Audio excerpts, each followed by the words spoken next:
porque creo que todos lo conocen.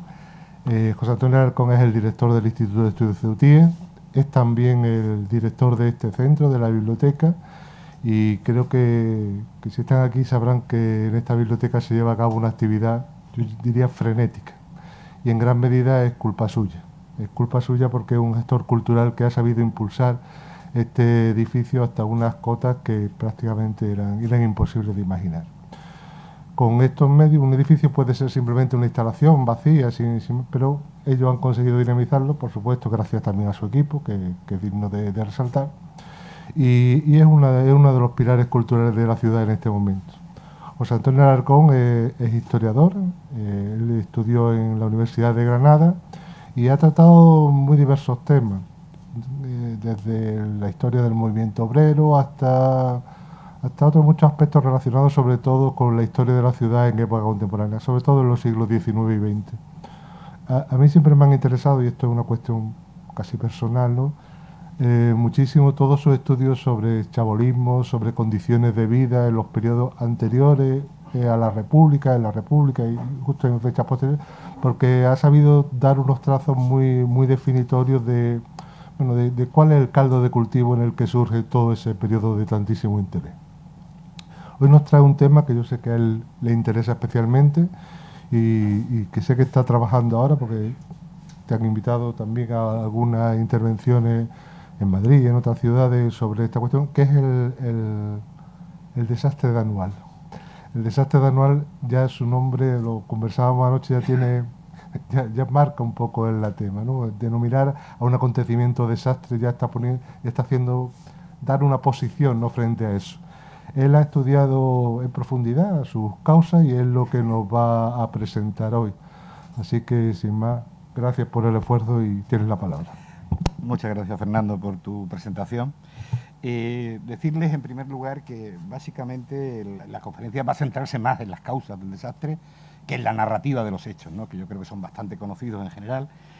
No obstante, introduciremos el tema, lógicamente, para luego centrarnos fundamentalmente en las causas, ¿no? El desastre de Anual... Perdón, a ver si esto... No, es que está apagado. Un segundito. Significó, sin duda, si no la mayor, por lo menos una de las mayores derrotas de un ejército colonial hacia el momento en el que se produce, hacia 1921. Podemos recordar la de los ingleses con los zulúes o los propios ingleses en Afganistán en el siglo XIX. Posteriormente, en 1925, la derrota de Luarga de los franceses con los rifeños también, pero probablemente hasta 1921 sea, si no la mayor, una de las mayores. No vamos a discutir si fue la mayor o una de las mayores. Esa derrota además fue agravada de cara a la imagen internacional de España en ese momento por la pasividad que se tuvo en el socorro de las tropas en retirada, ¿no? Sabes que las tropas empiezan a retirarse el 22 de julio y prácticamente son aniquiladas el 9 de agosto en Monterruid. Han recorrido el camino entre Anual y Monterruid sin que un ejército ya importante de bastantes miles de hombres que se había concentrado en Melilla hubiera acudido en su socorro, ¿no? Por lo tanto, eso agravó aún más esa catástrofe que había acontecido en aquellos días. Obligó, a partir de ese momento, a una profunda redefinición de la política militar española en la Guerra del Rif. Primo de Rivera tuvo que concentrar las tropas, plantear una retirada importante en la zona occidental. Hubo que emplear enormes recursos de la nación para hacer frente para la etapa de reconquista.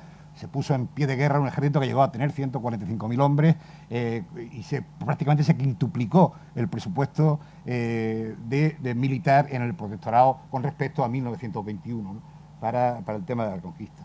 También se planteó a partir de ese momento el debate de las responsabilidades, que fue un debate abierto no solo en los juzgados militares o en el expediente Picasso, sino en la sociedad española, ¿no?, en su conjunto, en la política, en la población. Todos pedían que alguien tenía que pagar esa enorme catástrofe que había sucedido, ¿no? Y ese debate responsabilista, que incluso apuntaba al propio rey, al propio monarca, llevó, en definitiva, a una grave crisis política que va a desembocar por lo menos, hay otros motivos, desde luego, la agitación social, etcétera, pero una de las bases importantes o de los elementos importantes del golpe de Primo de Rivera va a ser precisamente zanjar el debate de las responsabilidades, ¿no? De hecho, una de las primeras acciones de Primo es amnistiar a todos aquellos que habían resultado condenados en los diversos consejos de guerra, entre ellos el propio Dámaso Berenguer, como sabéis, no tanto por el desastre de Anual, sino por no haber socorrido Monterruy, ¿no? Bien, ¿cómo se enmarca el desastre anual? Básicamente hay una operación que no solo, como dice ahí, desde 1913, ya desde 1909, 1911 se plantean varias operaciones de desembarco sobre Alhucemas, sobre la bahía de Alhucemas. Se consideraba vital para dominar el Rif central el poder tomar esta zona, avanzar fundamentalmente para acabar con la tribu, con la cabila más firmemente independiente, más dura en su resistencia, que era la de Beni Rajel, como sabéis, y desde prácticamente 1909 hay algunas operaciones planteadas sobre Alhucemas, pero quizás la más importante fue la que en 1913 planean Gómez Jordana padre y Gómez Jordana hijo, los dos están en la foto, los dos fueron altos comisarios, como sabéis. En aquel momento Gómez Jordana era el comandante general de Melilla y su hijo el jefe de Estado Mayor en Melilla. Ellos plantean una operación que básicamente era un desembarco combinado con alguna otra operación y se la plantean al FAU, que en ese momento es el primer alto comisario de España y Marruecos, y Alfau termina por rechazarla. De hecho, eso generó una enemistad muy importante entre Gómez Jordana hijo, Gómez Sousa, que luego adquirió el nombre del padre una vez que este muere, Gómez Jordana, los dos terminan llamándose Gómez Jordana en ese sentido, y por eso digo padre e hijo para diferenciarlos, ¿no? Lógicamente, como cualquier comandante general de Melilla, el principal objetivo, una vez que aterriza como comandante general jefe de la comandancia de Melilla, para Silvestre va a ser, lógicamente, llegar a Alhucemas. Habrá que ver cómo y cuándo, pero desde luego, como siempre, la gran operación que todos los comandantes generales de Melilla tienen es la toma de la bahía de Alhucemas. Lógicamente, esa campaña tendría que ser diseñada en varias fases y en función de los acontecimientos y los recursos que la comandancia general de Melilla disponía. Bien, este mapa nos sirve un poco para fijarnos un poco el recorrido, ¿no? Cuando Silvestre llega a Melilla,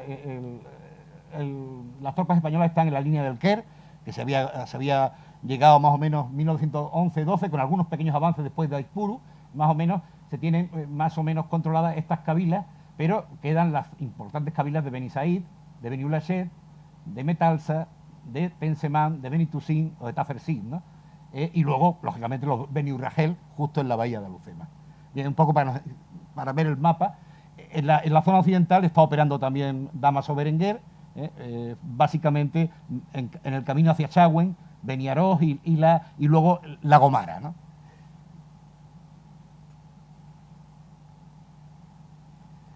Berenguer y Silvestre son dos personajes fundamentales, ¿no?, en esta historia, ¿no? Curiosamente, los dos son cubanos, nacieron en Cuba, son veteranos de la guerra de Cuba, muy especialmente Silvestre, donde tiene acciones de un heroísmo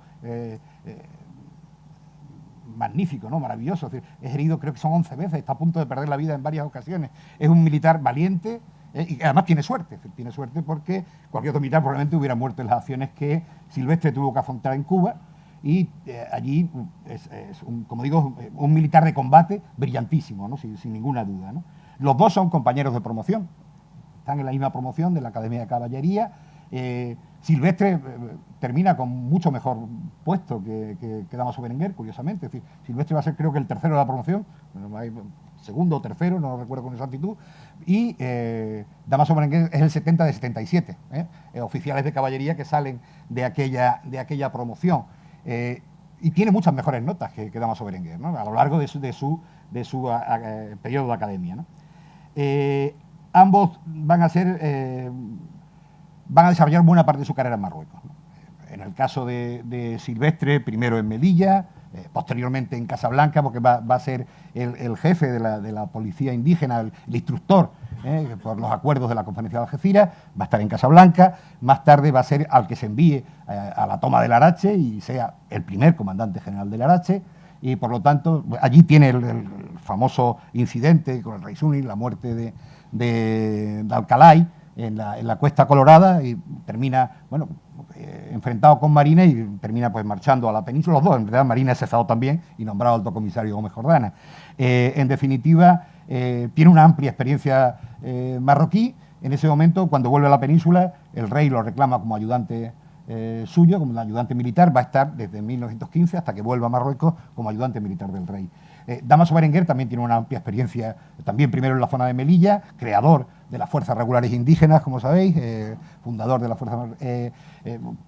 interviene en toda la guerra del Quer, interviene también en la guerra del 9, en la zona de Melilla, cosa que Silvestre no puede hacer porque está en Casablanca, y luego operará también en la zona occidental. Y por lo tanto, Damaso Berenguer también tiene un larguísimo periodo de experiencia marroquí, y cuando marche a la península va a ser un militar también, va a ser jefe de alabarderos de la propia Guardia del Rey, va a ser jefe de la Casa del Rey, es decir, que es también un militar cortesano, muy bien situado en palacio. Por lo tanto, los dos, en ese sentido, también son militares muy bien situados en palacio. Es verdad que suele decir que el rey tenía bastante más simpatía por Silvestre, porque Silvestre tiene un carácter bastante más campechano, más jovial, que entronca o mejor o enlaza mejor con el del propio rey, ¿no? Que Damaso, que era una persona más reflexiva, más, en ese sentido, más seria o más distante en ese sentido, ¿no? Sabemos que eran amigos, ha habido mucha geografía sobre su enemistad. No se sabe que fueran enemigos. Sí es verdad que eran rivales, evidentemente, compañeros de promoción. Los dos aspiraban a obtener la mayor gloria posible, y en ese sentido hubo una cierta relación de amor-odio entre ambos, quizá por sus caracteres, no por su carácter. En el caso de Damaso Berenguer, todo el mundo señala sobre todo su prudencia, su estudio excesivo de los temas, en ese sentido.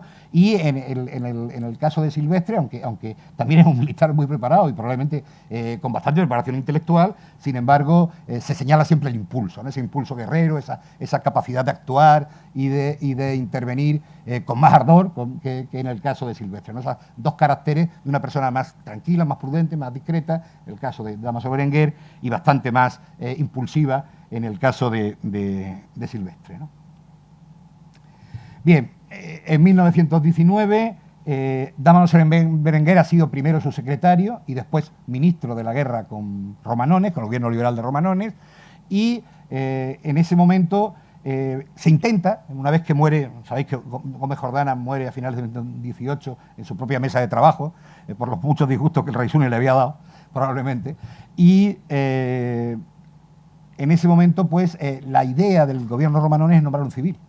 Están buscando un civil, González Ontoria, que luego fue ministro de Estado, o, en fin, Mareja, Miguel Villanueva, el político liberal, muy imbuido en los asuntos marroquíes. En definitiva, están buscando un político que se haga cargo de la alta comisaría y no lo encuentran.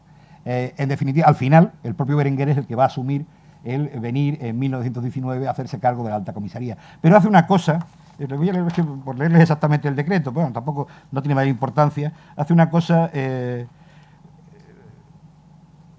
con un decreto de 11 de diciembre de 1918, cuando era ministro, desvincula el cargo de general en jefe del de alto comisario.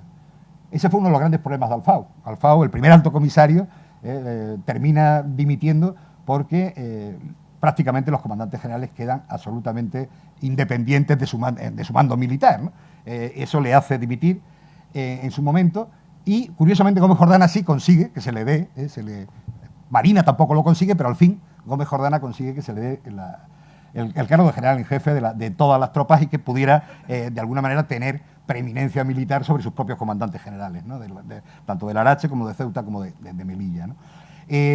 Como prevén que va a ser un civil, Berenguer hace un decreto en el que quita las atribuciones militares al alto comisario, y por lo tanto, cuando él llega, no tiene atribuciones militares. Eso es un problema, y tiene que ir recuperándolas poco a poco. Hay hasta 3 decretos, primero lo nombran inspector de las tropas, después ese decreto se amplía para que quede claro que él intervendrá en el conocimiento de todas las operaciones y tal, y por fin consigue que Eza, cuando es ministro con Allende Salazar, le haga un decreto en el que se le amplían, no a general en jefe, porque se le da un decreto que se dice que tiene el mando en jefe.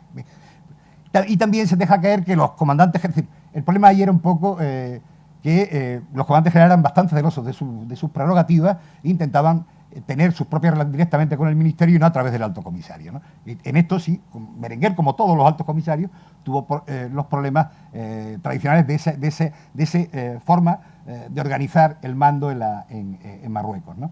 Él, de todas maneras, como digo, va recuperando poco a poco esas competencias militares y llega a Marruecos con una idea, con un objetivo central: reactivar las operaciones. Sabéis que durante la Guerra Mundial España ha paralizado prácticamente sus operaciones en Marruecos por el tema de neutralidad y, en definitiva, prácticamente no se habían hecho operaciones desde 1914, y lo que se le encarga es que hay que reactivarlas y hay que ir intentando terminar con esta guerra que ya se alarga durante mucho tiempo, ¿no? Su objetivo principal, cuando llega a la alta comisaría, es acabar con el Raisuni y pacificar la Yebala y la Gomara. Es decir, todo su plan general está basado en la zona occidental. Por lo tanto, hay que avanzar en esa zona occidental. Va a tener al principio algunos problemas. Precisamente cuando llega no tiene ni siquiera la inspección de las tropas, ¿no? Se encuentra con la raíz de la Condorena, comandante general en Ceuta en aquel momento, más antiguo, y que tiene auténticos problemas, ¿no? Para que a raíz obedezca sus órdenes y logre, de alguna manera, unificar el mando en la zona occidental, ¿no? No tanto con Aispuro en Melilla, que mantiene también bastante independencia, hasta que asciende a teniente general y se marcha, digamos. Bien, Silvestre va a llegar a Ceuta primero, en julio de 1919 es nombrado comandante general en Ceuta. Parece que en este nombramiento no intervino especialmente Berenguer, no sé, o al menos no parece que interviniera Berenguer. Una vez que a raíz de la Condorena marcha, Silvestre llega a Ceuta como comandante general, va a intervenir en todas las operaciones de la zona occidental junto a Berenguer. También se habla de que hubo algunos problemas, pero bueno, parece que lograron resolverlos. Y muy importante la aportación de Silvestre en la toma del Fondat en Yedida, que lograba unir las distintas zonas de las distintas comandancias generales que habían estado desunidas o no tenían una vía de comunicación importante, que se logra con la toma del Fondat en Yedida, ¿no? Pero curiosamente, Aispuro termina su mandato en Melilla porque va a ser ascendido a teniente general y va a ser el propio Berenguer. En ese momento el ministro de la guerra es Villalba, el general Villalba, el que recomienda a Silvestre toda esta famosa alegación de esa enemistad. No, es Silvestre el que en una carta, que existe y podéis leer todo, recomienda a las malas lenguas. Hay malas lenguas que decían que en realidad se lo quería quitar de en medio de Ceuta porque era su teatro de operaciones, ¿no?, en el que él quería mandar, y que bueno, que en Melilla, bueno, pero lo cierto es que él, en la carta, que es muy laudatoria para Silvestre, dice eso: es el mando de mayor responsabilidad, independencia y autonomía de los que tengo, y por lo tanto quiero que esté en Melilla. ¿Por qué? Melilla tiene difíciles comunicaciones con Tetuán, es muy complicado la comunicación, y él quiere tener allí un militar que tenga capacidad de decisión, obedezca órdenes desde luego, pero que tenga también capacidad de decisión, ¿no? Por eso elige o propone a Silvestre para mandar en Melilla, cosa que el ministerio acepta y se le nombra. En cuanto Silvestre llega a Melilla, hay una reunión de los dos en Melilla para establecer el plan de operaciones, consensuarlo de mutuo acuerdo, ¿no?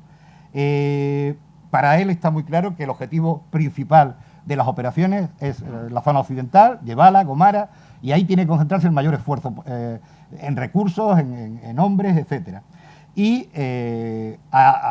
con Silvestre acuerda asignarle un objetivo, que es avanzar sobre el territorio de Beni Said, y fundamentalmente el objetivo primero que hay que alcanzar para envolver Beni Said es la fracción de Tafersit, ¿no? Hay que llegar hasta Tafersit desde las líneas del Caire, ¿no? Esa es la misión que se le encarga el 5 de marzo de 1920 a Silvestre, de que supere la línea del Caire y vaya avanzando hacia Tafersit, que es el objetivo primero que se marca. Bien, para que esto era, en fin, hay quien conoce bien la zona, pero hay quien no, y era por marcar un poco. Esta línea que ven en negro es la línea del Caire, ¿no? Ahí es donde están las tropas españolas prácticamente desde 1912, aunque hay algunos pequeños avances, sobre todo en la zona sur con Aispuro, pero esta es la línea de la que parte, de Van a partir además de aquí, del zoco de Telaza, bueno, ahora lo vemos. Bien, pues un poco, para que conozcan la línea del Quer, esa es la línea del Quer, de la que parten las tropas de Silvestre.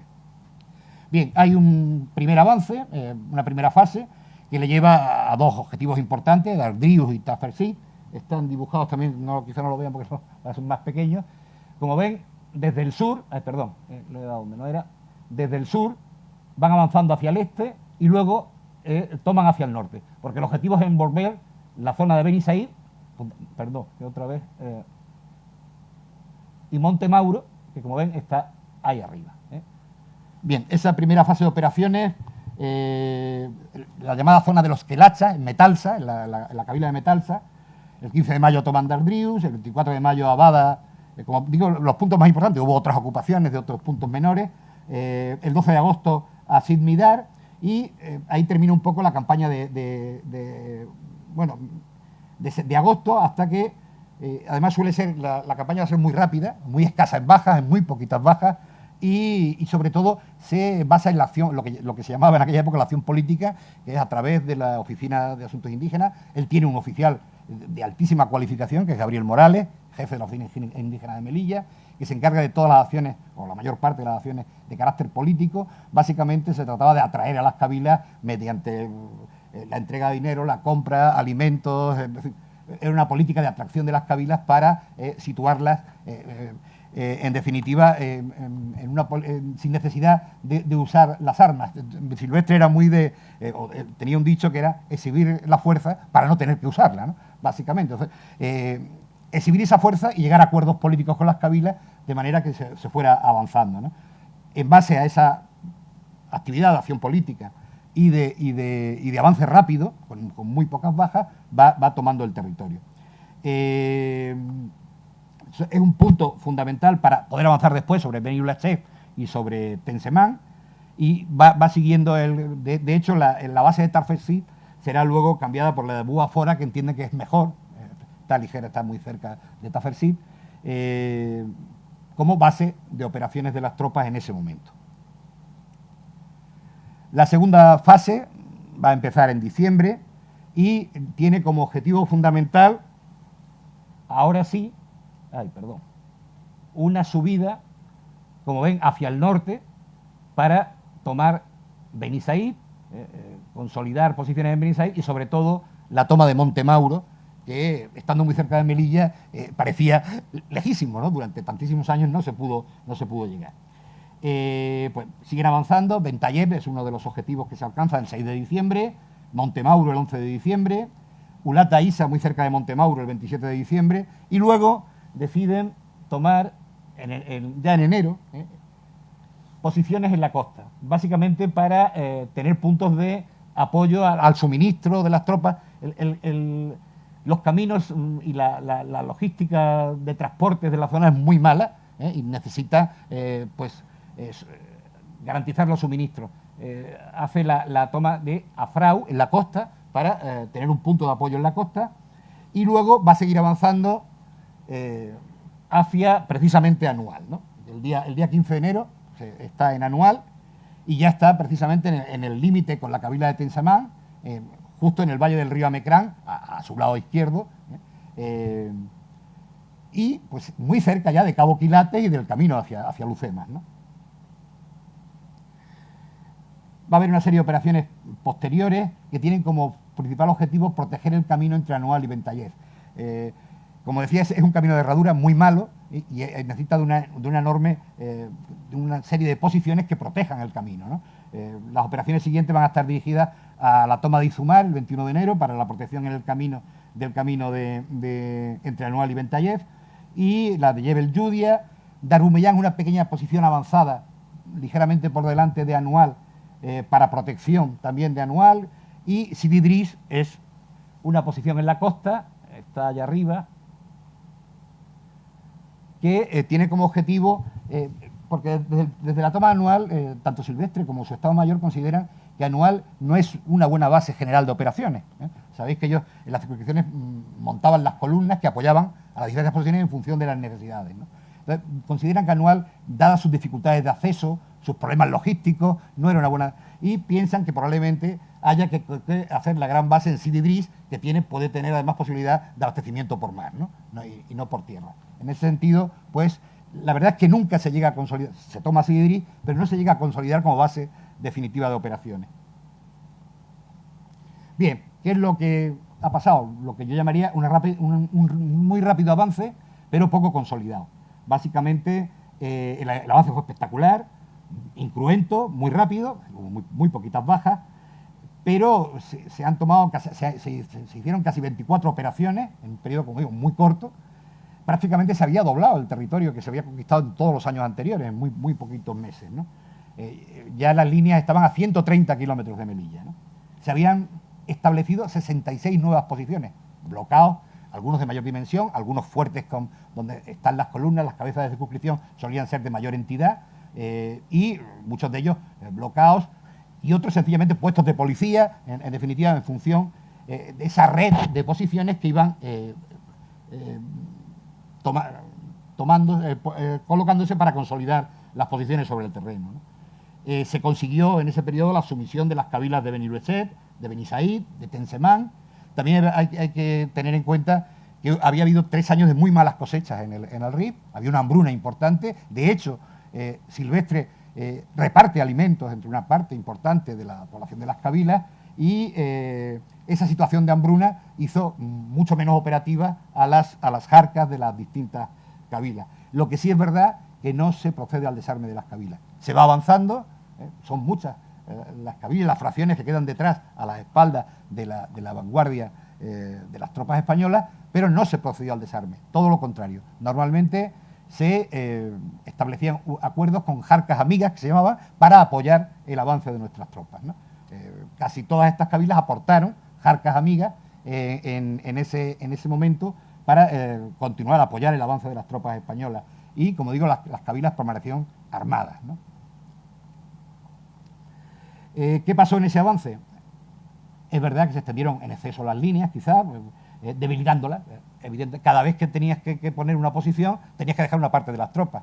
Salió con 14.000 hombres aproximadamente, es decir, había unos 25.000 en la zona de Melilla, pero muchos de ellos estaban en Melilla, en otras actividades, prácticamente la primera columna que salió de Melilla eran de 14.000 hombres, pero claro, a medida que ibas dejando posiciones, pues tenías que dejar fuerza en cada una de las posiciones, ibas debilitando la columna, ¿no? Por lo tanto, la columna cada vez era menor. Probablemente anual llega con unos 7.000 efectivos aproximadamente, ¿no? En total, en toda la zona de Melilla, lo hemos visto en los mapas, hay 144 puestos, ¿no? Posiciones. Normalmente, muchos de ellos mal situados, normalmente muy mal abastecidos, y la mayoría de ellos sin depósitos de aguas importantes. Eso generaba importantísimos problemas logísticos y de abastecimiento. Es uno de los problemas gravísimos que tuvo la penetración española hacia Anual, ¿no? Por lo tanto, muchas veces las posiciones estaban falta de agua, de alimentos, de municiones, y la falta de caminos, de carreteras, de logística suficiente, hizo que la dificultad fuera extrema, ¿no? De hecho, las aguadas y los convoyes de suministro eran una trampa mortal, ¿no? Ahí veis dos suministros, tenían enormes cantidades de fuerza y sobre todo animales, porque había muy pocos camiones en la comandancia de Melilla. Además, muchas de las zonas eran impracticables con vehículos, con lo cual eran unas larguísimas columnas de suministro para llevar alimentos, para la aguada. La aguada había que hacerla cada 2 o 3 días, lo cual exponía muchísimo a las tropas y desgastaba muchísimo cada acción de suministro en esos penosos convoyes de aguada o de suministro a las posiciones, ¿no? Se está produciendo otro fenómeno en ese momento, y es la reorganización de las cabilas a través de un nuevo líder, como es Abdelkrim. Todos conocéis la historia de Abdelkrim, funcionario español, su padre, un protegido español desde 1909, su familia, él mismo, funcionario trabajaba en la Oficina de Asuntos Indígenas, había vivido muchos años en Melilla. Sabéis que fue encarcelado en la etapa de la Guerra Mundial, probablemente por su adscripción pro-alemana, y Francia los obligó a que se le tuviera que detener. Lo cierto es que en 1919 Abdelkrim vuelve a su cabila, y además en ese momento su familia ha conseguido importantes ingresos a través del negocio minero. Y probablemente vendieron más de una vez las mismas concesiones a diversas empresas y fueron consiguiendo un importante remanente económico, algunas españolas, Setolazar, Echevarrieta, en fin, con el que van a financiar precisamente y por supuesto ellos son opuestos a cualquier avance hacia Alucema. El negocio minero se lo hubiera acabado, probablemente a la familia, si las tropas españolas llegan a Alucema. Por lo tanto, desde el principio ellos eran absolutamente enemigos de la llegada de las tropas españolas a Alucema. Con esos fondos que habían logrado recaudar a través de los ingresos mineros, van a reorganizar militarmente la cabila de Benirrajel, van a intentar modernizar el armamento, la preparación militar, van a contratar asesores. Sabemos que hubo asesores serbios, de la Legión extranjera, desertores, algún asesor español, alemanes, acaba de terminar la Guerra Mundial, por lo tanto lograron lo que hasta ahora había sido una jarca bastante primitiva, ir modernizándola en armamento y en asesoría militar, ¿no? Su intención era unificar las cabilas. Además, renuncian al viejo sistema de pagar las deudas, que era la deuda de sangre, ¿no?, que desunía y enfrentaba a las cabilas. Ellos deciden crear un sistema de multas y sanciones, no recurrir a la sangre para evitar esos enfrentamientos entre cabilas. Y a todos aquellos, además, de hecho, que no obedecían sus órdenes, se les multaba, se les sancionaba económicamente, se les podía, en algún caso, quemar las viviendas o las propiedades, pero renunciaron a la famosa deuda de sangre. Van a ir teniendo un crecimiento acelerado, intentan de alguna manera desbaratar todo el trabajo político, de atracción política de las tropas españolas. Pero también es verdad, está en un momento incipiente. Este no es el Adelcrim de 1925, es el de 1921, ¿no? Todo este movimiento está empezando en este momento, ¿no?, a constituirse, ¿no? Bien, el avance, para que veamos con claridad el avance que realiza Silvestre. Esta es la línea del Quer, la hemos vuelto a dibujar, y esta es la línea en que, una vez terminadas todas las operaciones, se sitúa el avance español. Anual, Bumellán, Sidi Idris. Esta es, como digo, toda la zona que ha adquirido Silvestre desde que empezó las operaciones en mayo de 1920. Bien, estando ya en Anual, decide, porque ya hay jarcas que tienen que ver con Benirrajel y con Adelcrim, que están pululando por la zona de la Mecrán, fundamentalmente en una zona montañosa, que es importante, es Abarán, que como lo veis está ahí arriba. Es importante porque es el camino hacia Cabo Quilates y hacia Lucemas por la costa, que es el camino que parece que tenían pensado de seguir las operaciones, ¿no?, cuando fuera posible, y decide de alguna manera pues adelantarse a esas cabilas para que no tomen a Barrán, y lo que hace es preparar una operación que en principio al alto comisario le dice que es una operación de policía, básicamente para eso, para evitar que las jarcas tomen ese punto importante. También significa cruzar el Amecrán, significa encaminarse a Lucema, o eso piensan también los Benirrajel. Ellos piensan que esa maniobra lo que está determinando es el avance hacia Lucema, que luego veremos si lo fue o no lo fue, hay mucha discusión.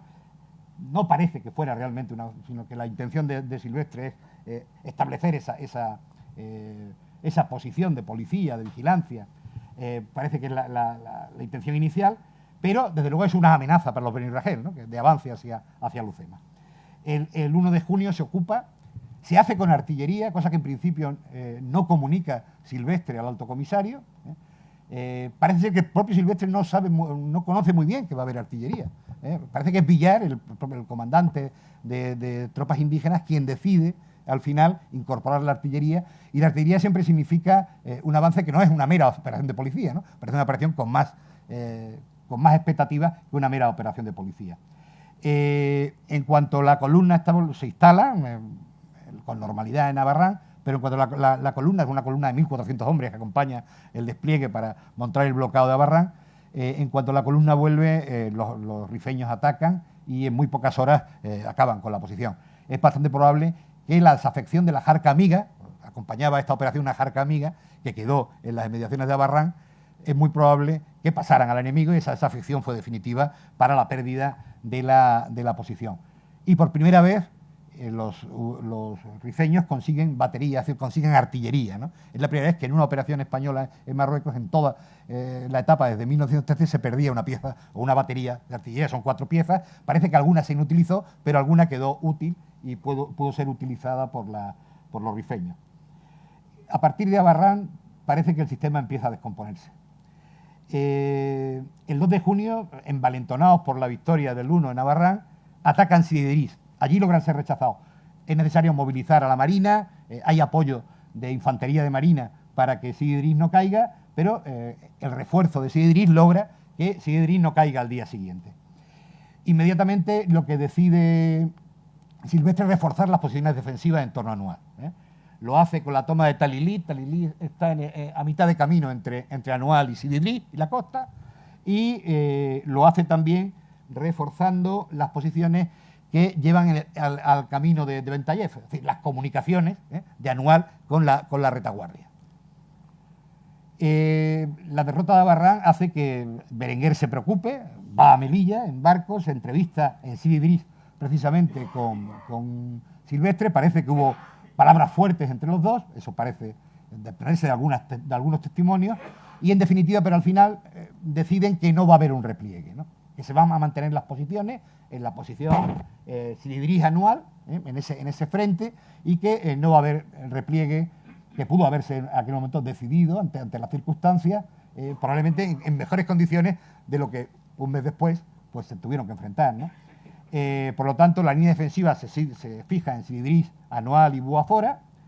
Se le deja muy claro, por lo menos Berenguer deja muy claro, que solo podrá tener refuerzos a partir de que termine la campaña en la zona occidental. Él está enfrascado en la toma de Beniaroz, etcétera, y que no va a haber refuerzos. Era una condición que desde el principio Silvestre conocía. Creo que eso Berenguer no le engañó nunca. Él le había pedido, además tampoco había pedido excepción, había pedido la creación de un grupo de regulares, que efectivamente no se creó, dinero para los caminos y para cuestiones logísticas, luego habrá, sí es verdad, en cuanto se aproxima el desastre, las peticiones se incrementarán, pero ya probablemente era demasiado tarde. El alto comisario lo que dice es que hay que tomar una posición defensiva, de prudencia, y solo en ocasiones muy claras aprovechar si hay una oportunidad de avance o de contraataque, o de ataque, en definitiva, pero da la impresión que los dos no han percibido la gravedad de lo que está aconteciendo en ese momento, ¿no? Desde ese momento Silvestre empieza a solicitar más tropas y lo que hace es acumular todas las que tiene disponibles. Hay que tener en cuenta una cosa que no he comentado, y es que los soldados de reemplazo, en ese momento, los del tercer año, que son digamos los mayor experiencia, están siendo licenciados, y tiene que enfrentarse sin esos hombres, que son los que de mayor experiencia entre las tropas peninsulares, tienen que enfrentarse a la situación. Y por eso empieza a pedir refuerzo de tropas y tiene que tirar de todo lo que tiene en Melilla, sacar gente que está en destinos burocráticos, etcétera, para reforzar la retaguardia e ir avanzando. Las columnas que tenía a lo largo de la línea defensiva las va avanzando hacia la avanzada, hacia la zona avanzada, ¿no? Y los concentra buena parte de ellos en Anual. Como mucho, llegó a concentrar aproximadamente unos 6.000 efectivos, entre tropas indígenas y peninsulares, unos 6.000 efectivos en Anual. No llegó a poder contar con más. Prácticamente había agotado todas las posibilidades de reserva que tenía la Comandancia General de Melilla. Como digo, el 7 de junio hace ese otro movimiento, como habíamos dicho, pero son movimientos ya de protección. Toma la posición A y la B para proteger el camino a Bentayef, de manera que si tiene que hacer un repliegue o necesita suministrar todos los elementos logísticos, tener ese camino más o menos controlado. Bien, a partir de junio el poder de la Jarca se va incrementando. Hay una muy buena cosecha ese año en el Rif. A partir de mayo los brazos están libres, la cosecha en el Rif, finales de mayo, principios de junio la cosecha está recogida y pueden concentrarse, las arcas pueden concentrarse, pueden abandonar las tareas agrarias y dedicarse a la guerra, ¿no? En definitiva. Los mandos españoles piensan que en realidad lo que se está produciendo es una maniobra defensiva por parte de los Beni Rajel para evitar la entrada en Alucema. Pero, sin embargo, lo que sucede es que toman la iniciativa y atacan. Van a atacar fundamentalmente Igueriben, donde, bueno, pues desde del 14 al 17 de julio machacan constantemente. No se había tomado en su momento, fue un error, la loma de los Árboles, que era una loma que dominaba Igueriben y no pudo ser tomada en su momento, o no se tomó, y desde esa posición pues podían machacar tranquilamente.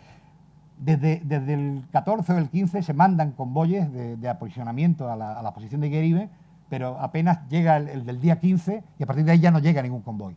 Se quedan sin agua, sin alimentos, sin municiones y además todo lo están viendo desde Anual. Anual está muy cerca, está a 5 o 6 kilómetros de la posición de Igueriben, ¿no? Por lo tanto, y además hay una insistencia en intentar poder suministrar, poder hacer llegar los convoyes a Igueriben. Lo está defendiendo Benítez, que va a ser un verdadero héroe, el comandante Benítez, que había ya también defendido Sigidrís en su momento.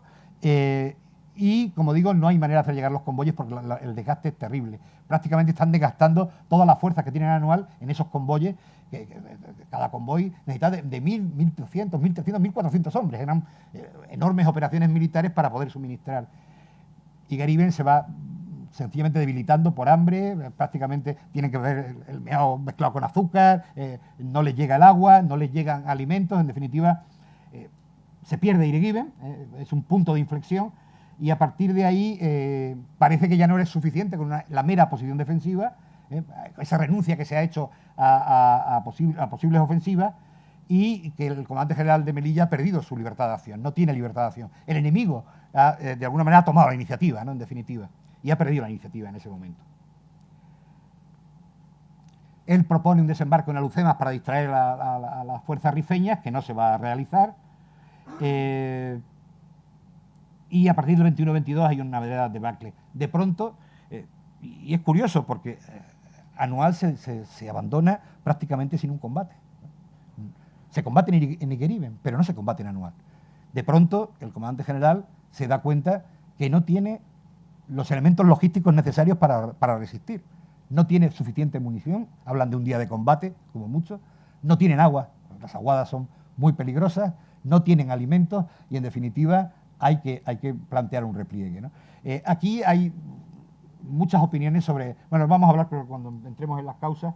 De hecho, hay dos militares importantes, el general Fontela, que tuve la ocasión de discutir hace unos días en Madrid, y el entonces capitán, no sé si ahora, igual Gómez Martínez, Juan Antonio Gómez Martínez, que no sé si ahora es capitán o es comandante, pero también historiador militar, que piensan que Silvestre se precipita, que había suficientes elementos como para mantener una defensiva, esperando los refuerzos, ¿no? En definitiva, o la llegada de refuerzos, y que sobrevaloró la capacidad de la Jarca, ¿no? Depende, hay otras opiniones militares, ¿no? Por ejemplo, recientemente Fernando Caballero, otro historiador militar, coronel y doctor en historia, hablaba de que era imposible resistir porque había una fuerza tan enorme. Él habla de 18.000 jarqueños. Ninguna de las fuentes de la época hablan de esa cantidad de jarqueños. Es bastante improbable que Aldelcrín pudiera contar con un ejército de 18.000 hombres frente a Anual el día 22 de julio. Es bastante improbable. No, la mayor parte de las fuentes hablan de 6.000.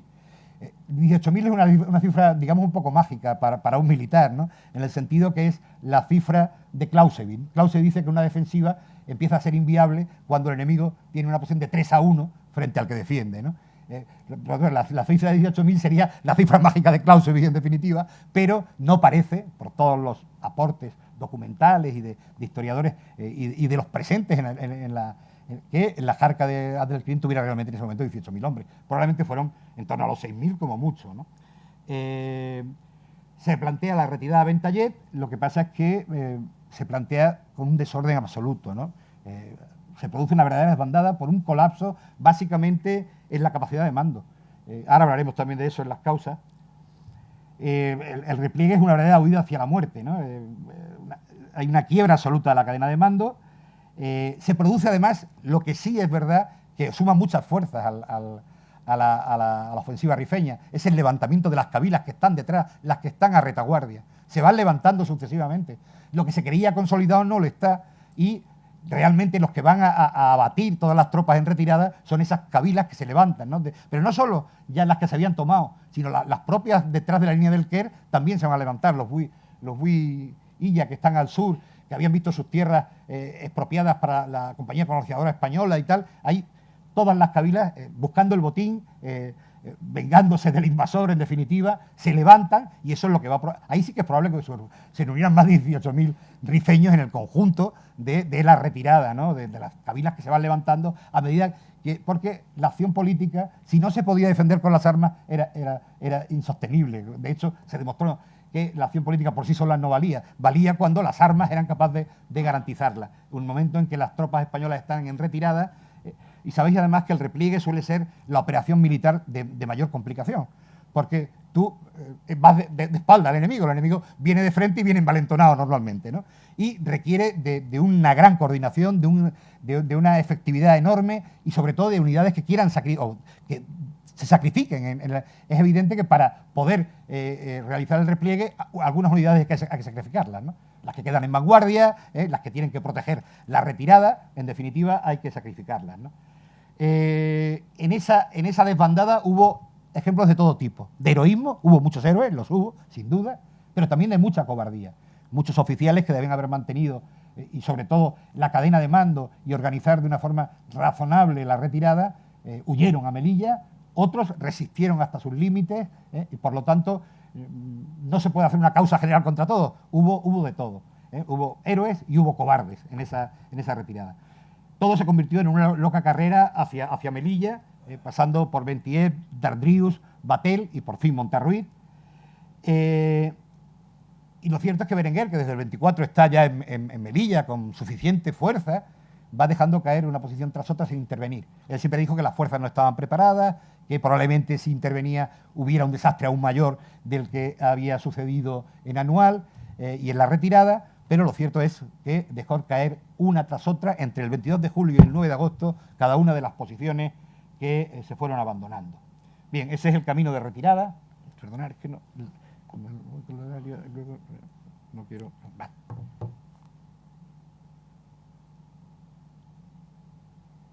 El que está en rojo es el camino de retirada desde Anual hacia Monterruiz, ¿no?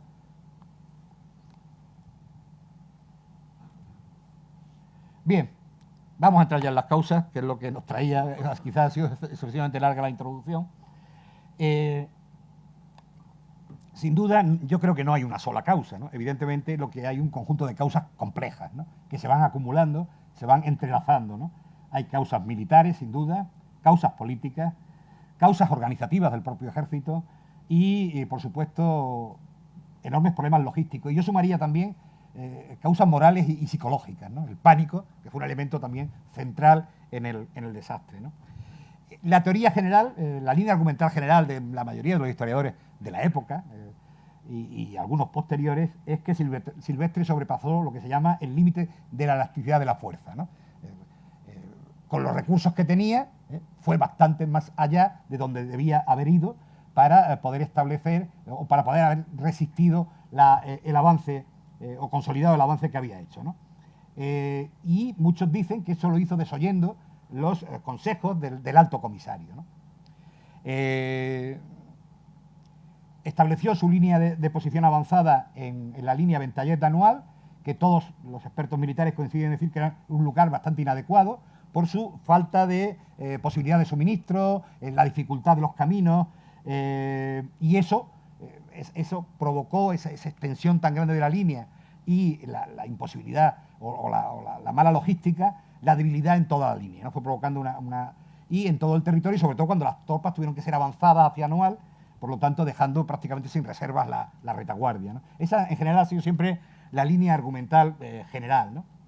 Es verdad que en función de quienes opinen, ese sobrepasar la elasticidad de la fuerza se situó en un punto o en otro, ¿no?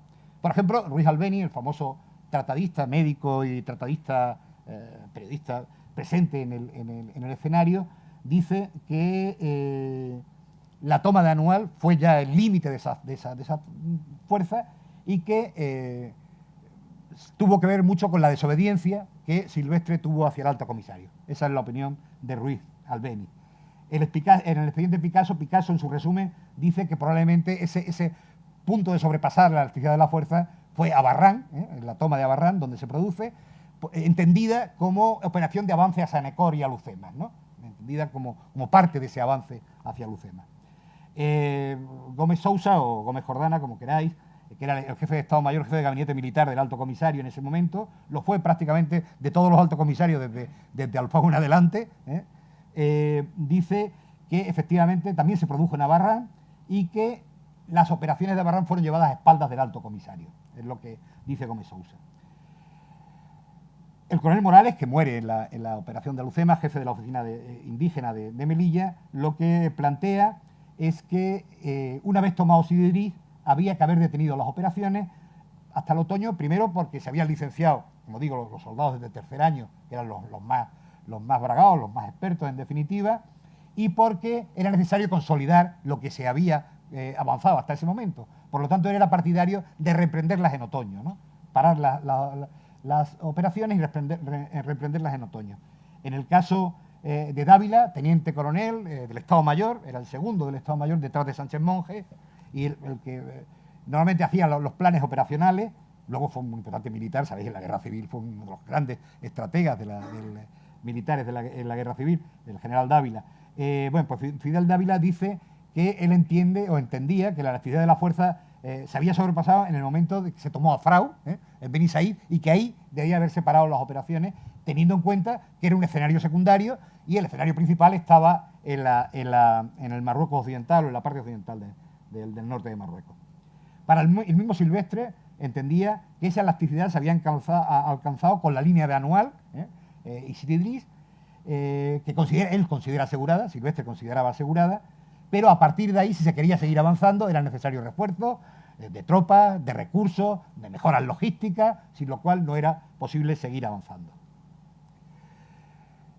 Recientemente, en un artículo que yo creo muy interesante y recomiendo a todo el mundo que lea, Juan Antonio Gómez Martínez, en ese momento era capitán de Estado Mayor, yo no sé si en este momento es capitán o comandante, ha pasado algún tiempo desde el artículo y no sé la graduación que en este momento pueda tener, introduce un nuevo factor y dice que no es tanto el elemento de distancia entre la retaguardia y la avanzada el que determina la actividad de la fuerza, sino como las características de la amenaza a la que uno se enfrenta, ¿no? En definitiva, porque eso va de alguna manera a determinar el grado de dispersión de la fuerza y el modo de estructurar el despliegue. En otras palabras, lo va a decir también otro historiador militar, el coronel Fernando Caballero, que dice que el modelo de intervención que se había seguido habitualmente en Marruecos había empezado a ser inadaptado, no se adaptaba al cambio de operaciones militares en el bando rifeño, ¿no? a la nueva estrategia militar de los rifeños. Gómez Martínez y Fernando Caballero coinciden en esa opinión. En definitiva, es el cambio de la amenaza el que determina haber sobrepasado la elasticidad de la fuerza con la que se disponía, ¿no?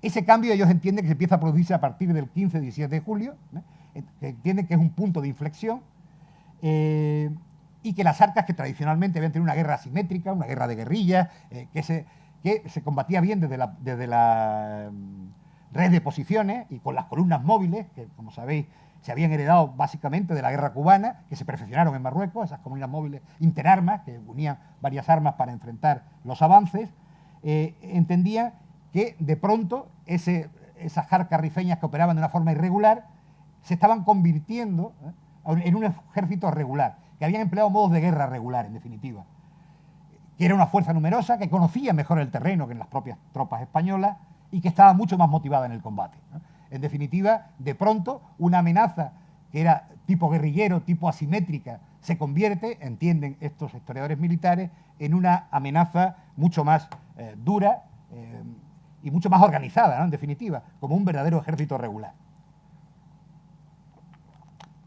Es la tesis que, de alguna manera, también exculparía la tesis tradicional, que era que la imprudencia de Silvestre había llegado a un avance excesivo que había hecho sobrepasar el límite de la actividad de la fuerza, ¿no? Esas fuerzas rifeñas hacen cosas que antes no habían hecho. Levantan fortificaciones, están bien dirigidas en el combate, emplean medios eficaces de asedio que nunca habían empleado con anterioridad y creen estos historiadores militares que la mutación se produce por la prolongada actitud defensiva. Es decir, en el momento, en junio, desde Barán se paran todas las operaciones, se da tiempo, de alguna manera, a que el rival, el enemigo, se reorganice y presente esta nueva cara en el combate, ¿no? Y además se pierde el tiempo para tomar medidas extraordinarias. ¿Cuáles podían haber sido? Hay dos posibilidades. O arriesgarse en un avance, que era bastante complicado, casi imposible, con las fuerzas de las que se disponía, y no había posibilidades de refuerzo inmediato, o hubo, desde prácticamente el 1 de junio, tiempo suficiente para haber planteado un repliegue razonable, quizás hacia Ventallé, a Dardriu, no soy un experto militar, pero que hubiera permitido acumular fuerzas y tener una línea defensiva mucho mejor que la de Anual, ¿no? En definitiva. Esto no se hizo tampoco, sencillamente se mantuvieron a la defensiva en la zona de Anual, que era como mucho más difícil de defender que probablemente otras opciones en retaguardia. Y se hubiera podido quizás hacer un repliegue con más tiempo, con más posibilidades de éxito que el que luego tuvo que plantearse de urgencia el 22 de julio, ¿no? Ellos dicen que precisamente todo el entramado que se había utilizado para tomar el terreno, esa red de posiciones, habían dejado de ser útiles ante la nueva amenaza, ante la nueva organización de la fuerza enemiga, ¿no? En definitiva. Y después esa nueva amenaza se ve además desbordada por la revuelta generalizada de las cabilas, que no se esperaba, ¿no? En definitiva, o no se preveyó, en definitiva.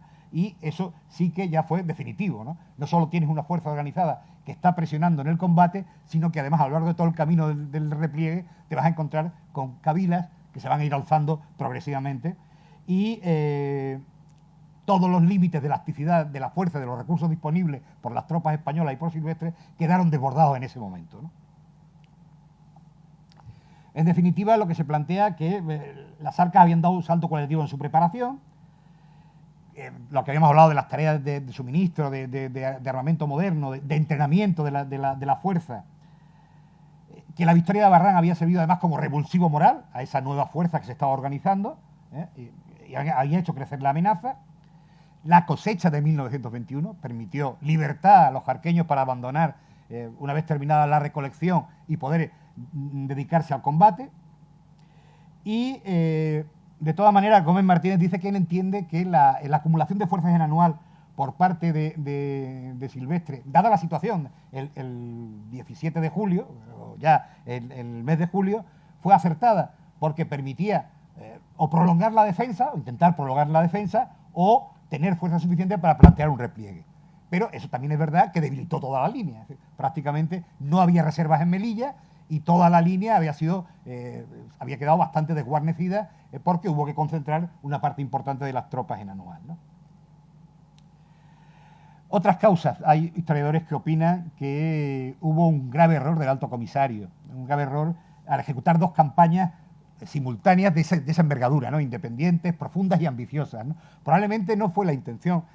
Quedó claro en la primera reunión de marzo de 1920 que Melilla, la zona de Melilla, la zona oriental, se planteaba como un escenario secundario, pero la realidad fue que el avance fue tal que dejó de ser un escenario secundario para ser casi también un escenario principal, ¿no?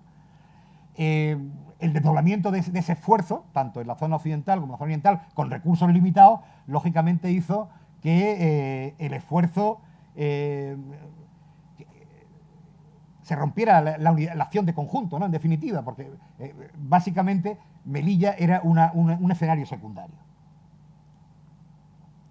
También es verdad que en esto aquí incide el deslumbramiento del alto comisario. Yo creo que en la reunión de marzo que tienen también en el Peñón de Alucema, ha visto el avance tan rápido que ve posible llegar a Alucema. Y de pronto lo que tenía claro unos meses antes, que el escenario melillense era un escenario secundario, que no había recursos, no lo tuvo tan claro en ese momento. Y de alguna manera quedó deslumbrado por los avances de Silvestre y dejó hacer, ¿no? Más que empujara, dejó hacer a Silvestre. Y eso probablemente fue una de las causas importantes de lo que va a venir después. Es verdad, sin exagerarlo, ¿no? Yo creo que muchos han hecho insistencia en las difíciles relaciones que mantuvieron el alto comisario y el comandante general, y en general no fueron tan malas, pero sí es verdad que hubo algunos problemas. Silvestre era más antiguo, no era fácil de manejar, desde luego, y sí hubo algunos problemas en la estructura superior de mando, ¿no? De entendimiento, y el propio Silvestre los va a tener con su propia estructura de mando. No simpatiza mucho con Dávila ni con Morales, que son quizás dos de los oficiales más preparados que tiene. Jefe de policía indígena y Estado Mayor, y Dávila termina yéndose el 9 de julio porque está claramente en desacuerdo con Silvestre, termina abandonando, se marcha a la península y abandona el escenario. Y en el caso de Morales, Morales es mandado a Melilla en un momento dado del avance, antes de Abarán, y se confía mucho más en un oficial inferior, Villar. Incluso se dice que Silvestre llegó a afirmar que Villar iba a ser su Castro Girona. Castro Girona, como sabéis, fue el hombre providencial en la toma de Sahagún para Berenguer, y de alguna manera Villar jugó ese papel o Silvestre buscaba un jefe de fuerzas indígenas que fuera quizá más agresivo, más que el propio Morales, que era bastante prudente y, como habíamos dicho, había recomendado parar las operaciones en un momento dado, ¿no? Y probablemente sí sucedió algo importante, que fue subestimar, eso parece a todas luces claro, se subestimó la capacidad, el potencial combativo de las jarcas rifeñas, ¿no? Que en el proceso que los Jatavi habían dado a Abdelkrim y habían dado a la nueva organización militar del RIF, parecía que habían conseguido mucho más potencial del que las propias fuerzas españolas, los propios informes españoles parecían concederles, ¿no? Y, como decía antes, las acciones políticas en las que tanto confiaban, tanto Berenguer como Silvestre, como el propio Morales, ¿no?, se demostraron bastante ineficaces cuando no podían ser sostenidas con la fuerza de las armas, ¿no? En el momento que hubo que replegarse y no había fuerza de armas para garantizar los acuerdos políticos, en la prevención pacífica política, en definitiva, pues se demostró absolutamente ineficaz. Y, por supuesto, la falta de desarme de las cabilas, ¿no? Se dejó a la retaguardia un montón de cabilas armadas, ¿no?, que podían, en un momento dado, si la situación venía mal dada, como sucedió, pues... Picasso hace un relato también de esas causas, ¿no? Para Picasso las causas principales son la excesiva extensión de las líneas, de las que hemos hablado bastante, con la fuerza que había disponible. Entiende que se había producido un avance temerario, ¿no?, que no tuvo, que subestimó las posibilidades de contraataque del enemigo, no haber desarmado a las cabilas, otros aspectos que él señala como importantes, que se pudieron sumar posteriormente a la rebelión, que el territorio que se había tomado quedó de alguna manera defendido por posiciones muy dispersas, que estaban mal abastecidas, mal organizadas, que eran difícilmente defendibles, y provocó toda esa debilidad en la línea. No haber previsto líneas escalonadas de apoyo a un posible repliegue, ¿no? Y una retaguardia bien dotada que hubiera podido apoyar el repliegue en un momento dado, y la imprevisión, probablemente por las circunstancias, sencillamente porque no tenía más fuerza, de no tener prácticamente ninguna reserva en Melilla. Melilla queda prácticamente con 3.000 hombres, que prácticamente son los que tienen que sacar de las oficinas, que no son prácticamente combatientes, ¿no?, hasta que no son reforzados. Una vez que llega el tercio y van llegando las tropas de refuerzo, pues queda prácticamente desguarnecida, ¿no? Una cuestión importantísima, ¿no?, que tiene que ver con esas cuestiones organizativas del ejército, ¿no?, la defección de las fuerzas indígenas. El modelo que se fabricó a lo largo de la guerra del Rif, el gobierno pretendía la cuadratura del círculo. Queremos una penetración pacífica, con pocas bajas peninsulares, europeas, donde la acción política sea lo fundamental. Hacer la Carta de los Reyes Magos es fácil, ahora mantenerla sobre el terreno es bastante más complicado, ¿no? Esa política inicial fue la que llevó a ir progresivamente incorporando tropas indígenas, como había hecho Francia, copiándolo del modelo francés, básicamente, tanto primero las fuerzas regulares, después la policía indígena, que formaban una parte muy importante de las tropas de Melilla, al menos un tercio de esas tropas, y además eran las fuerzas de choque, porque la teoría era los soldados a los blocados, los soldados peninsulares, los soldados reemplazo a los blocados, y las tropas de choque al enfrentamiento, a la vanguardia, ¿no? Y en muchos casos los regulares eran una fuerza de choque, los policías indígenas no lo eran, pero fueron empleados directamente como una fuerza de choque, ¿no? ¿Qué pasó? Estaban terriblemente desgastados cuando llegó el momento decisivo de Anual, habían tenido un desgaste enorme, y estaban muy mal pagadas, y era bastante probable que vinieran mal dadas. Probablemente no podíamos olvidar que la inmensa mayoría de los policías indígenas eran de esas cabilas que estábamos ocupando, por lo tanto, y las jarcas amigas que se empleaban. Por lo tanto, en cuanto las cosas vinieron mal dadas, no tuvieron mucho problema en pasarse al enemigo. Esto pasó casi en todas las posiciones, en una parte muy importante de la población indígena casi al completo, y en el caso de los regulares en menor medida, pero también pasó, ¿no? En una parte también de las fuerzas regulares indígenas. Por lo tanto, la desafección de las fuerzas indígenas fue fundamental, ¿no? Porque no solo ya es que te enfrentes a un enemigo que ha modificado su forma de combate y que empieza a ser superior, sino que además tus propias fuerzas te tirotean por la espalda, ¿no? Por lo tanto, era uno de los elementos muy importantes, desde luego, de la derrota de Anual. Las tropas de reemplazo.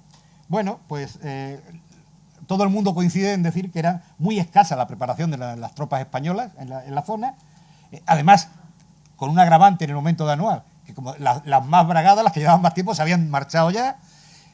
Voluntarios prácticamente no llegaban a los 2.500 en toda la zona de Melilla, gente que se había reenganchado y tenía ya una cierta experiencia de combate. Generalmente estaban mal equipadas, mal armadas, mal alimentadas, mal abastecidas.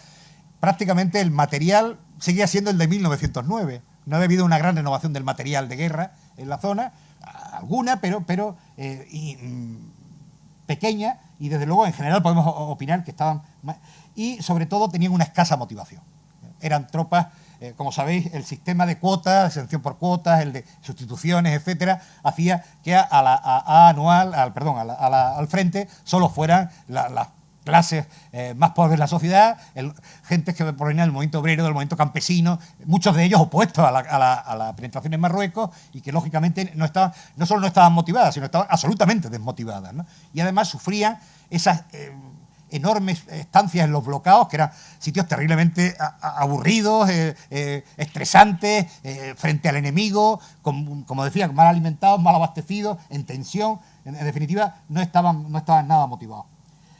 Y no compartían los objetivos de la guerra colonial. En su inmensa mayoría, las tropas que teníamos en el combate, las tropas peninsulares, no compartían esos objetivos. Era, como hemos hablado, del armamento que era escaso y anticuado. Había servicios especialmente deficitarios, los servicios sanitarios, 3 ambulancias en toda la zona de Melilla, por daros un dato, ¿no? Para 25.000 hombres, ¿no? Y un avance como el que hicieron, ¿no? La desmotivación y la corrupción de los oficiales, esto tiene que ver básicamente primero con las juntas de defensa. Pensemos que las juntas de defensa han logrado que no se den ascensos por méritos de guerra. Esto desmotivó a muchos oficiales, ¿no? Y de hecho impusieron un turno obligatorio, había que estar 2 años con... Muchos oficiales desmotivados llegaron a Melilla. No tenían ninguna motivación, venían porque les tocaba el turno y además daba igual, ibas a ascender por antigüedad. Fueras un héroe o no en la guerra, la antigüedad te iba a permitir ascender. El propio corporativismo militar fue una causa importante de motivación de los oficiales, ¿no? Y es verdad que todos conocemos que los años de relajación en Melilla, hubo muchos años prácticamente sin operaciones, desde el 12 aproximadamente hasta 1920, hizo que en la ciudad de Melilla hubiera muchísimos, están documentados, muchísimos casos de corrupción de oficiales, el juego, la prostitución, se asaltaban a veces las cajas de los regimientos, en fin, hay 15 condenas por eso, por ejemplo, esas son reales en consejos de guerra, por ese motivo en las oficiales en la zona de Melilla, hizo evidentemente que esa falta de motivación de la oficialidad fuera otro elemento importante. Y había una importante relajación en la cadena de mando, de hecho, incluso estando en la zona avanzada frente al enemigo, había turnos entre... Normalmente los coroneles nunca estaban en el frente, casi todos estaban en Melilla. El propio Silvestre iba de vez en cuando, a veces iba a Navarro, se turnaban, a veces solo había un teniente coronel, solo uno, no varios, sino uno en las zonas avanzadas, porque había una gran relajación en ese sentido en toda la estructura de mando. Y luego a veces también, algunos historiadores hablan de una cierta confusión en la estructura de mando por la forma de estructurarse las columnas. Eran interarmas, había gente de diversos regimientos, de diversas armas distintas, con jefes que muchos soldados eran mandados por jefes que no eran sus jefes naturales, que no conocían o que acababan de conocer en la formación de la columna, en el momento de formarse la columna. Esa relajación que había en la Comandancia General de Melilla, que el mismo Silvestre había denunciado cuando llegó a Ceuta, y una relación similar a la que existía en la Comandancia General de Melilla, Silvestre no la supo corregir. Se mantuvo durante todo el periodo de Silvestre esa relajación de la cadena de mando y de la disciplina en Melilla, ¿no? Quizá propiciado por ese largo periodo sin combate. Hemos hablado antes de la escasez de medios de transporte, había muy pocos camiones y muchas de las pistas eran impracticables para los camiones, con lo cual había estaban sobreutilizados en muchos casos, eran constantes averías, había en definitiva una gran carencia logística, ¿no? En definitiva, ¿no? Las malas vías de comunicación, esta es una cosa que en la Silvestre insiste mucho y no consigue. Dinero para fabricar, para poder hacer caminos y vías de comunicación, mejores vías de comunicación. No consiguió que el dinero se le librara, ¿no? Que además hubiera ayudado también a dar trabajo a buena parte de los cabileños que luego nos van a correr a tiros, ¿no? Y lo cierto es que el dinero para generar los caminos no llegó y no se pudo hacer frente a esa necesidad logística imperiosa para el mantenimiento de las posiciones. El colapso de la estructura de mando durante el repliegue fue un hecho, ¿no? Hubo muchos oficiales, como digo, valerosos, que mantuvieron pero otros muchos sencillamente huyeron hacia Melilla, ¿no? No se ocuparon de sus unidades y lo que se produjo no fue una retirada, no fue un repliegue, fue una desbandada, en definitiva. La cadena de mando quedó casi totalmente anulada, incluso se dieron casos de soldados que mataron a sus oficiales porque les obligaban a cumplir con sus deberes.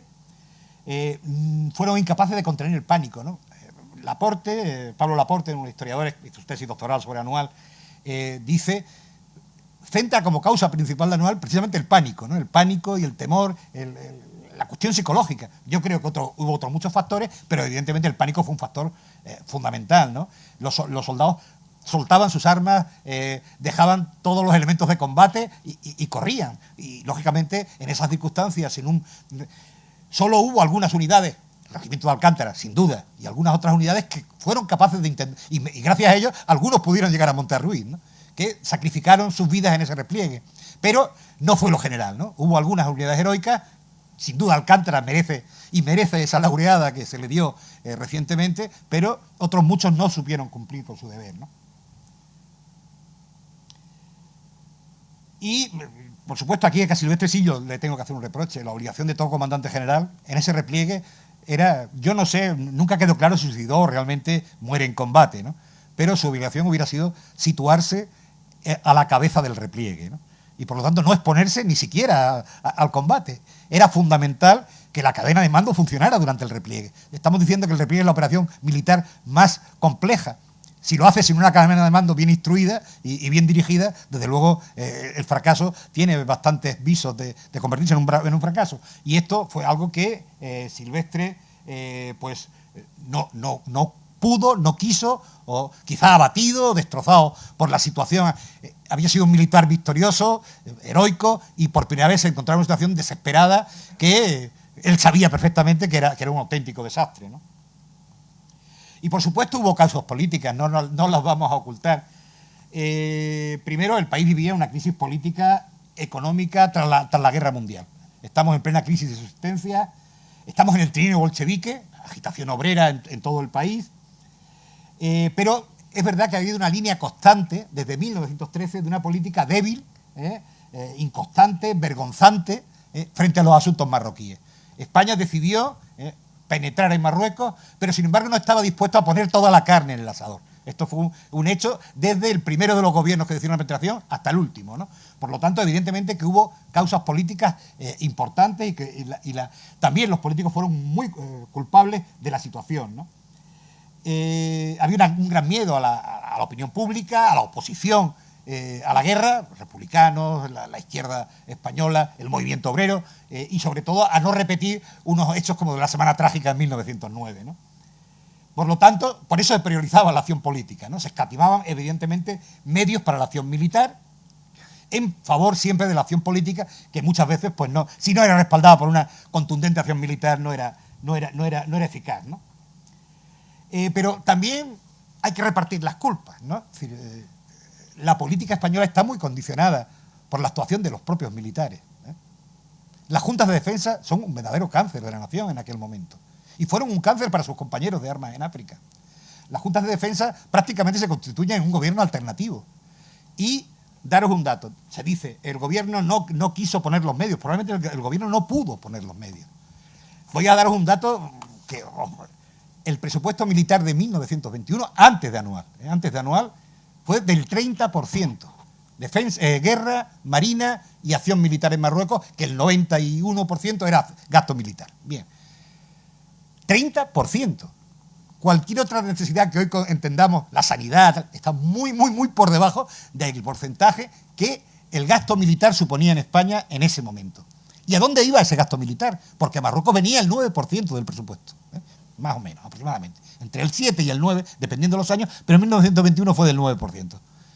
Que significaba ya por sí solo el 1% del Producto Interior Bruto del país, que es un dato importante, ¿no? Es decir, ¿a dónde iba ese dinero? Básicamente a burocracia militar. El 70% de ese dinero no llegaba a los militares de Marruecos, a la modernización del ejército en Marruecos. Se quedaba en la burocracia militar, porque teníamos un ejército hipertrofiado desde Cuba, desde 1898, 11.000 y pico oficiales, y había 6 soldados por cada oficial, a veces hasta menos, la ratio llegó a ser menos, con muchos destinos burocráticos. Y las juntas de defensa, con la ley del 18, se hizo una ley de organización militar en el 18, que imponen las juntas de defensa, y lo que hacen es burocratizar más el ejército todavía, ¿no? Con lo cual, lo que hubiera tenido que ser una reforma militar que hubiera modernizado el ejército, probablemente hacer un ejército más pequeño, pero más eficaz, mejor dotado, mejor armado, etcétera, no se hizo. Se intentó en varias ocasiones, pero no se consiguió, por, en buena parte, la oposición de estas juntas de defensa, de estos militares corporativos. Era un sindicato, en definitiva un sindicato militar, que prefirió defender la paga, o la pequeña paga, de los pequeños militares acomodados en los cuarteles peninsulares, que dar paso a una reforma del ejército que hubiera modernizado, dotado de mejores elementos a las personas que tuvieron que combatir, a las tropas que tuvieron que combatir en Marruecos, ¿no? Por lo tanto, en esa política española, las juntas de defensa tuvieron una importancia fundamental. El propio ejército, o un sector del ejército, un sector importante del ejército, tuvo bastante culpa en que no pudiera mejorarse el armamento y en general, la logística en las fuerzas de Marruecos. Y por supuesto también, se ha discutido mucho, no voy a entrar en los mensajes del rey y tal, pero sí es verdad que había una actitud del rey absolutamente proclive primero a la penetración en Marruecos y al avance a toda costa, ¿no? Eso es indudable, y que él alentó a todos sus militares cercanos, muy especialmente tanto a Berenguer como a Silvestre, que eran de su sector más íntimo de militares cercanos, a avanzar, a penetrar y, sin duda, alentó, más allá de lo que era razonable, es decir, más allá de la elasticidad de las puertas, para decirlo en términos militares, a seguir avanzando, ¿no? Eso, sin duda, también tuvo unas importantes responsabilidades. Por lo tanto, como decía, las causas no hay una sola causa, no se puede achacar ni siquiera a ese avance temerario de Silvestre, sino que las causas son muy complejas, ¿no? Y se concatenan unas con otras. Hay profundas causas militares, como hemos intentado exponer, causas organizativas del propio ejército, causas logísticas, que fueron fundamentales, causas, sin duda, de la acción política, y, por supuesto, el miedo, las causas morales y psicológicas que acompañaron al conjunto de la derrota. Todo ese conjunto de causas provocaron, en definitiva, el que fue el mayor desastre militar probablemente de nuestra historia, y que además cambió la historia de España. Fue un punto de inflexión que llevó primero a la dictadura y después a la república, y probablemente su desenlace, que fue la guerra civil, ¿no? Muchas gracias.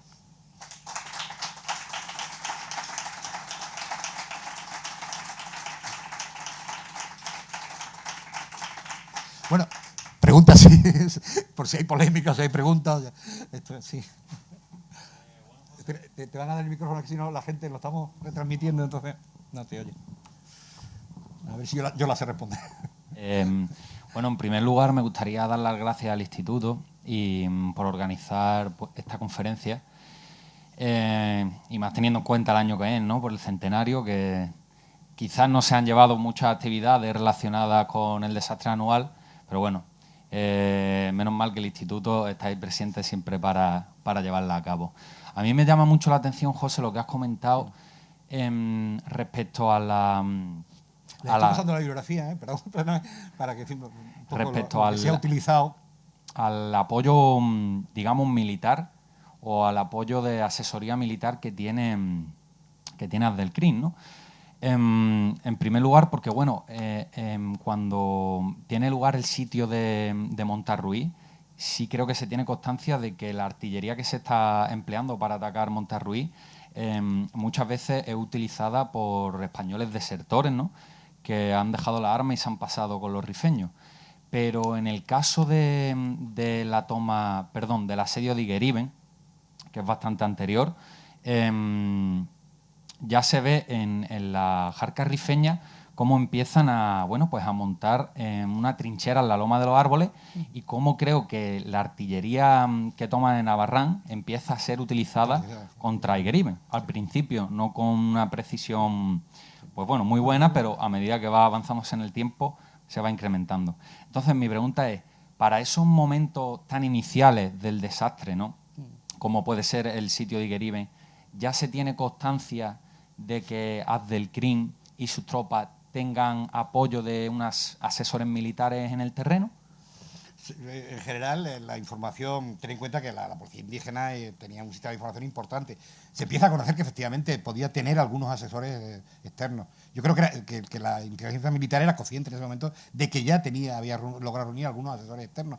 Digo, se habla, esto lo tratan fundamentalmente Julio Albi en su obra, Entorno Anual, que es una magnífica obra que yo recomiendo a cualquiera que quiera conocer a fondo el tema. Y muy recientemente Fernando Caballero, este militar que he citado en algún momento, habla en el libro que hizo, que se llama Anual, el título está por aquí, mira, el de Caballero es este de aquí, este libro de aquí, de Fernando Caballero.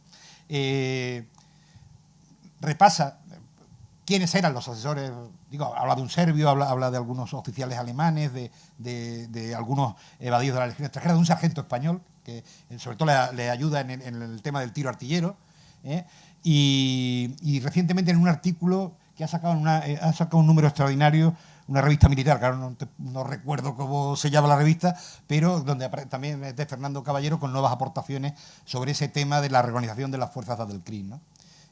Yo te lo recomiendo, yo no soy un gran experto en eso, pero si te interesa el tema de cómo se van reorganizando las fuerzas, y sobre todo, Caballero lo que incide mucho es en cómo consigue financiarse, ¿no?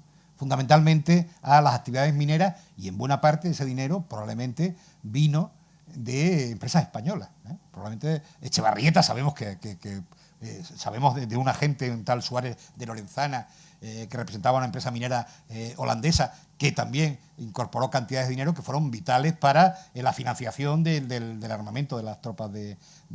Lo que pasa, que también es verdad, el Abdelkrim de 1925 no es el de 1921. Está en un momento incipiente. Es verdad que está reorganizando, pero ahí, por ejemplo, Fernando Caballero habla de esos 18.000. Ninguna fuente histórica del momento habla de 18.000. Estiman como mucho, quizá pudiera estar equilibrado en fuerza, ¿no? 6.000 defensores de Anual, 6.000 jarqueños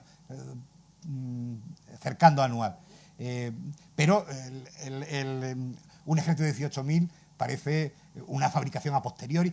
Otra cosa es que uno cuente a toda la gente que se sublevó por el camino, pero esos no estaban en Anual, ¿eh? Lo que provoca la insurrección posterior es precisamente la retirada, la huida. Si esa huida no se produce, quizá las cabilas no se hubieran levantado. Cuando venga el ejército a huir, es cuando se levantan y los masacran, evidentemente.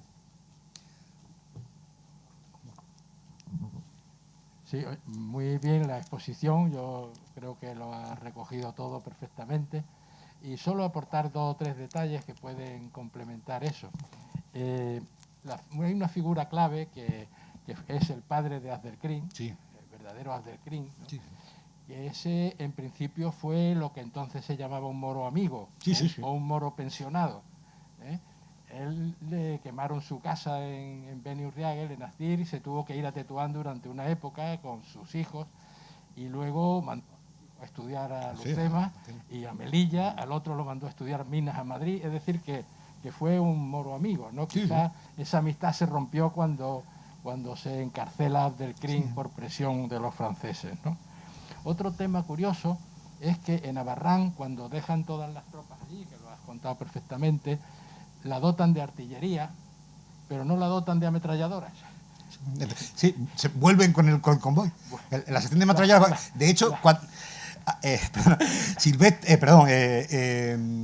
intenta hacer volver a Villar, que se ha venido con las ametralladoras, pero ya no vuelve. Es que en una posición con alambradas alrededor... Ciertamente. La sección de ametralladoras volvió con el convoy. Las ametralladoras eran básicas. El comandante Villar parece que lo hacen culpable de todo, que por cierto murió después prisionero. Sí. Exactamente, sí.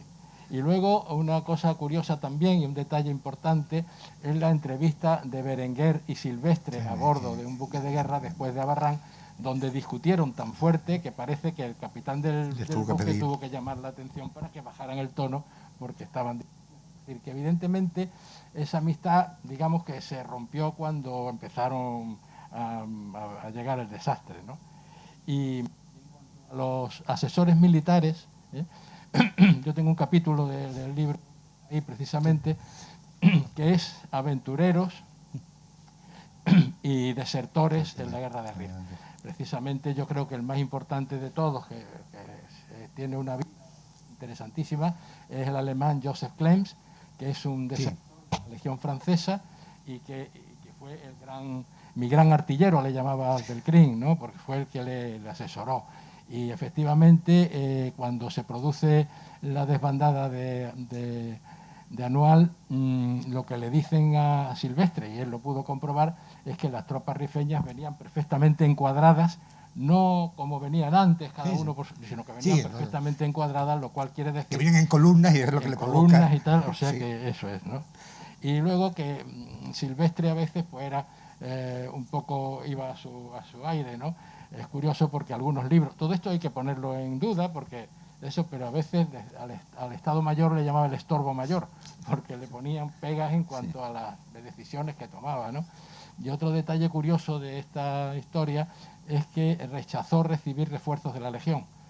Dice que, también es otra historia, que Berenguer le ofreció mandarle, que la Legión estaba recién creada entonces, tercios extranjeros, y rechazó tal. O sea que esta historia de Anual tiene una cantidad de detalles. Sí, estaríamos aquí todo el día, claro, si contamos detalles, sobre todo la narrativa. Pero vamos, el conjunto yo creo que ha quedado... Yo de todas maneras sí recomendaría muy especialmente, como de conjunto, la obra de Albi, me parece una obra bastante importante, ¿no?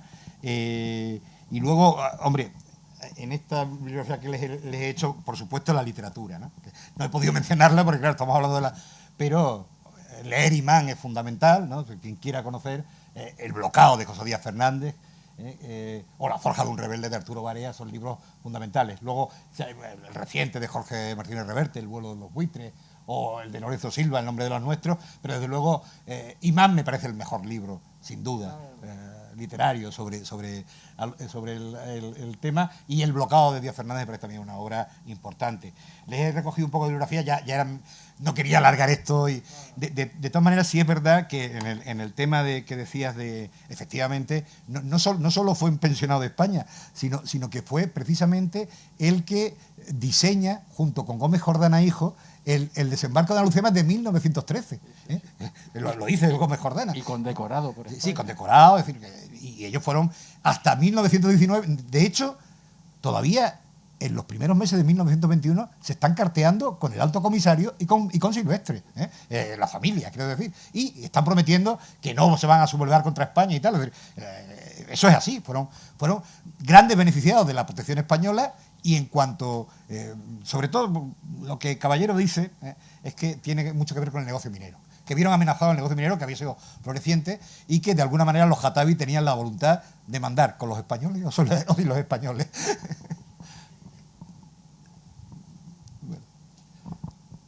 Bueno, y no he querido mucho incidir en los temas de contratación de alto comisario y de Silvestre, porque yo creo en el fondo que es un tema secundario. Se le ha dado mucha importancia en la tratadística, pero creo que el conjunto de causas que hemos descrito, independientemente del carácter de los dos y de las peleas que tuvieran, evidentemente son mucho más importantes y mucho más decisivas en lo que pasó, ¿no? En el desastre. Hola, buenas. Enhorabuena por tu conferencia. Gracias. En una guerra, en un conflicto, siempre es muy fácil echar la culpa, claro, la tienen siempre los militares, que son los que hacen las acciones, ¿no? Pero aquí no estamos obligados, yo creo que ha incidido poco en lo que estaban diciendo ellos, porque aquí hay una connotación, es decir, aquí tenemos a Echevarrieta, que es una figura importante, que se podía pasear por una playa en Alhucemas sin que le pasara nada. Alguien pagó, y lo que estamos hablando, que de pronto una fuerza rebelde, que de pronto son unas arcas que no saben tirar, de pronto empiezan a acertar con las armas que han cogido de España. Eso está poco estudiado, es decir, los contratos de las minas del RIC, con políticos por medio y tal y cual. quizás no sea todo la culpa con lo que nos ha pasado en España siempre, ¿no?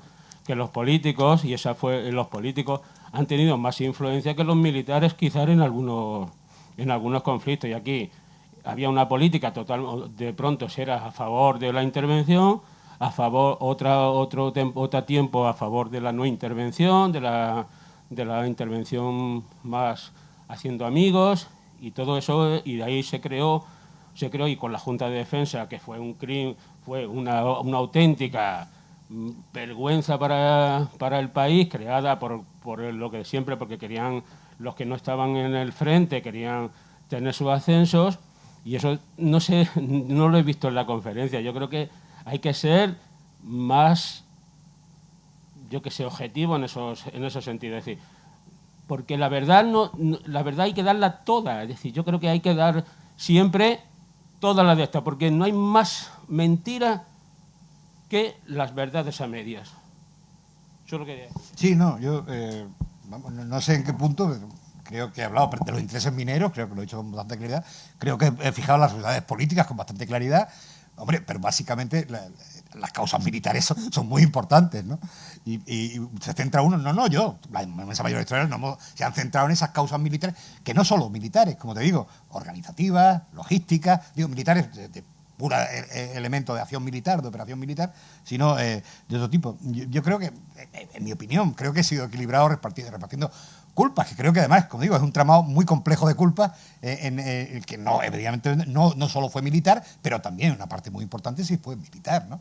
Y a cada uno hay que repartir lo suyo. Es verdad que efectivamente hubo, los únicos enjuiciados en las responsabilidades fueron militares, eso es cierto. También se fueron todos de rositas, porque inmediatamente los amnistía Primo de Rivera. Pues, como sabes, inmediatamente fueron todos amnistiados, incluso en contra de los propios héroes, porque muchos de los cobardes fueron amnistiados y volvieron al ejército y siguieron ejerciendo y habían dejado abandonados a sus compañeros.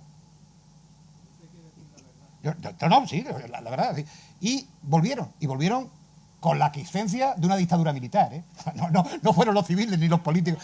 Y por supuesto, los políticos no pagaron, claro que pagaron. No pagaron en los juzgados, pagaron con un golpe de Estado que los alejó a todos del poder y acabó con la crisis de la restauración y de la política de la restauración, ¿no? Evidentemente, claro que pagaron de otra manera, pero también pagaron, evidentemente, ¿no?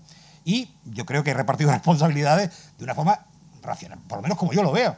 Puede haber otras opiniones y yo las admito, ¿no? Yo es como veo el conjunto de causas que provocaron este desastre, ¿no? Bueno, pues si no me has preguntado, muchas gracias.